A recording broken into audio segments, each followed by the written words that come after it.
Very important point. चाहे Just वो see. संबंधों का सुख है, वो Like सारे in सुख हमें शून्य, लेके कहाँ जाते हैं? शून्य। तो खोज करो इसकी। सारे सुख हमें शून्य में लेकर के जाते हैं। Great, और excellent. योग एक ऐसा सुख है जो बिना किसी आलंबन के आपको शून्य में लेकर के चला।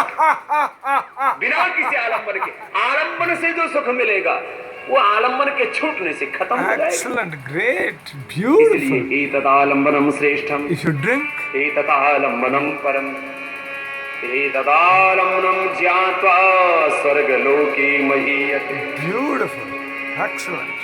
देखो योग की शरणागति, सदगुरु की समर्थ गुरु की शरणागति, शास्त्र की शरणागति, ये देखो बिना आलंबन के तो कोई जी नहीं सकता। पति को पत्नी का, पत्नी को पति का, पति पत्नी को बच्चों का, फिर कोई ना कोई हमें भौतिक आलंबन चाहिए। Everybody needs अभी हम बैठे भी हैं तो देखो ये आलंबन है। support system. ये सारा Support. ब्रह्मांड ब्रह्म के आलंबन से टिका हुआ है। Absolutely correct.